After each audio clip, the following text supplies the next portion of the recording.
បាទទស្សនវិជ្ជាអ្នកនរគ្នាសប្តាហ៍នេះខ្ញុំយល់ដឹងពីប្រវត្តិសាស្ត្រនៃប្រាសាទកោះកេរដែលជាកេរដំណែលរបស់ដូនតាខ្មែរយើងជាការប៉ុណ្ណាប្រាសាទកោះកេរត្រូវបានកសាងឡើងក្នុងរជ្ជកាលព្រះបាទជ័យវរ្ម័នទី4ឧទ្ទិសដល់អតីតមួយអង្គឈ្មោះថាព្រះឥសូរដែលមានចាក្នុងសាលាចារឹកខ្មែរដែលជាអតីតទេពធំនិងផ្ដល់សេចក្តីសុខក្នុងពិធីសក្ការៈទេវរាជមនុស្សលោកប្រាសាទកោះកេរនេះពីដើមឈ្មោះថាឆោកកគីសប្តាហ៍ថ្ងៃហៅថាអតីតរាជធានីកោះកេរមានទំហំផ្ទៃដី16 គុណនឹង 16 គីឡូម៉ែត្រប្រាសាទនេះមាន7ជាន់និងមានកម្ពស់35 ម៉ែត្រនៅតំបន់កោះកេរក្នុងទំហំផ្ទៃដីចំនួន9 គីឡូម៉ែត្រ4ជ្រុងសប្តាហ៍ថ្ងៃនៅប្រាសាទប្រមាណ100ប្រាសាទដែលកសាងឡើងតាំងពីសម័យបុរាណទុកសម្រាប់គោរពបូជាតាមលទ្ធិព្រហ្មញ្ញសាសនាហើយក៏ជាអតីតរាជធានីរបស់ខ្មែរជាង 1000 ឆ្នាំមកហើយនៅក្នុងឆ្នាំ921ព្រះបាទជ័យវរ្ម័នទី4បានយាងចេញពីរាជធានីអង្គរតែកសាងរាជធានីផ្ទាល់ខ្លួននៅតំបន់ឆោកគីដែលសប្តាហ៍ថ្ងៃហៅថាកោះកេរហើយចំពោះមូលហេតុនៃការយាងចេញរបស់ព្រះអង្គនេះមិនទាន់មានអ្នកណាអាចបកស្រាយបានឡើយមានមតិមួយឃើញថាប្រហារព្រះបាទជ័យវរ្ម័នទី4មានបញ្ហាទំនាស់រាជបល្ល័ង្កជាមួយនឹងក្មួយទាំងពីររបស់ទ្រង់ដែលជាបុត្ររបស់ព្រះបាទយសោវរ្ម័នទី1គឺព្រះបាទហសវរ្ម័នទី1និងព្រះបាទ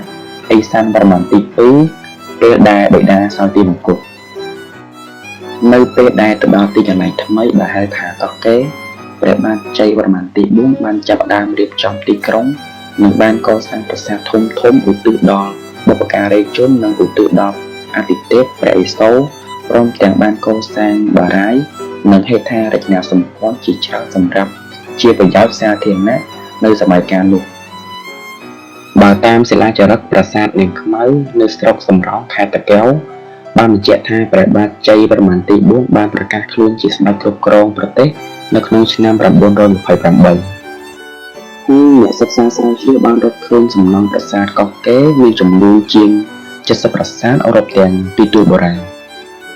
បើយោងតាមការសិក្សាស្ថាបត្យកម្មប្រាសាទដែលចាស់ជាងគេភាគច្រើន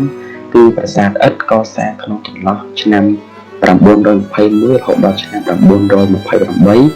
ន្ទាប់គឺប្រាសាទថ្មភក់ប្រហែលចាប់ផ្ដើមកសាងនៅឆ្នាំ928និងប្រាសាទថ្មបាយក្រៀមកសាងរវាងចន្លោះក្នុងឆ្នាំ930រហូតដល់ការបញ្ចប់នៃរាជ្យនៅឆ្នាំ941បើទោះបីកោះកេរស្ថិតជារាជធានីរបស់ខ្មែរក្នុងរយៈពេលជាង20ឆ្នាំក៏ដោយការកសាងនិងការអភិវឌ្ឍនៅទីនេះហាក់បីដូចជាមានការគ្រោងទុកជាមុននិងមានប្លង់ច្បាស់លាស់ទាំងការសាងសង់រាជទីក្រុងការជ្រើសរើសទីតាំងសាងសង់បូជនីយដ្ឋាននិងទីកន្លែងជាច្រើនទៀតសម្រាប់ឧទ្ទិសដល់ព្រះឥសូរព្រះវិស្ណុព្រះព្រហ្មព្រះកណេសនិងអាទិទេពដទៃទៀតក្នុងជំនឿព្រហ្មញ្ញសាសនាជាពិសេសគឺការកសាងប្រាសាទឡើងបានមានទំហំធំ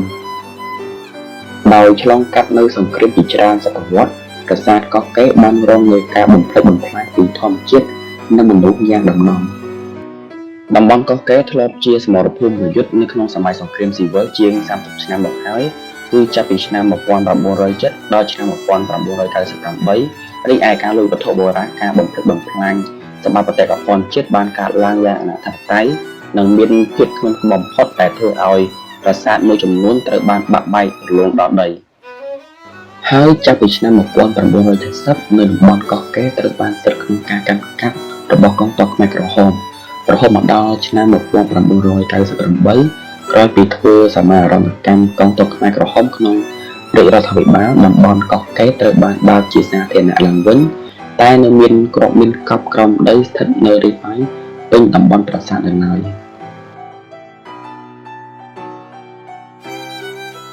ជាការប៉ុណ្ណាប្រាសាទកោះកេរដែលជាអតីតរាជធានីរបស់ខ្មែរក្នុងរជ្ជកាលព្រះបាទជ័យវរ្ម័នទី4គឺជាតំបន់ប្រវត្តិសាស្ត្រដ៏អាថ៌កំបាំងមួយដែលមានចំណុចពិសេសជាច្រើនដែលធ្វើឲ្យអ្នកស្រាវជ្រាវនិងភ្ញៀវទេសចរចាប់អារម្មណ៍អាថ៌កំបាំងសំខាន់នោះរួមមានចំពោះអាថ៌កំបាំងទី1រចនាសម្ព័ន្ធពីរ៉ាមីតតែមួយគត់ប្រាសាទកោះកេរដែលមានកម្ពស់35ម៉ែត្រនិងមាន7ជាន់ដែលមាន រឿងពីរមិត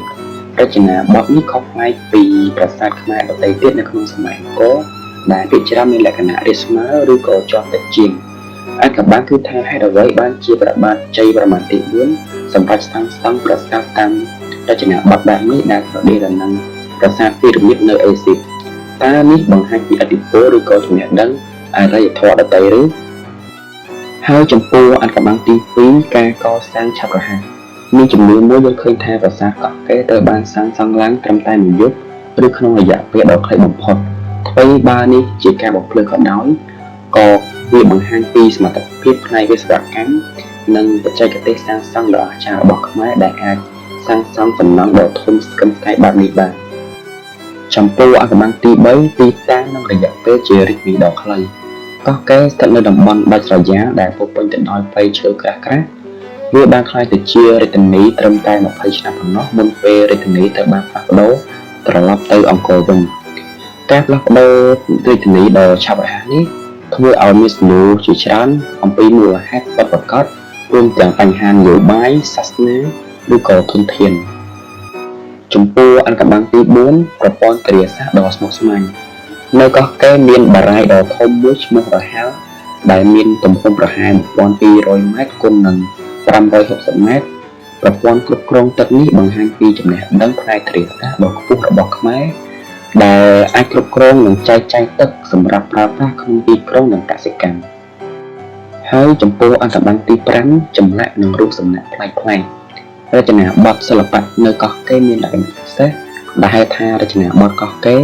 ចម្លាក់ជាច្រើនបានបាត់បង់ដោយសារតែការលួចប្លន់ប៉ុន្តែអ្វីដែលនៅសេសសល់បង្ហាញពីភាពប៉ិនប្រសប់ក្នុងការឆ្លាក់រូបបដិមាដែលមានទំហំធំនិងមានចលនាលើសពីនេះទៀតប្រាសាទដែលមិនទាន់បានរកឃើញឬមិនទាន់បានដោះមាននៅក្នុងតំបន់កោះកេរមានផ្ទៃដីធំរហូតដល់81គីឡូម៉ែត្រការ៉េ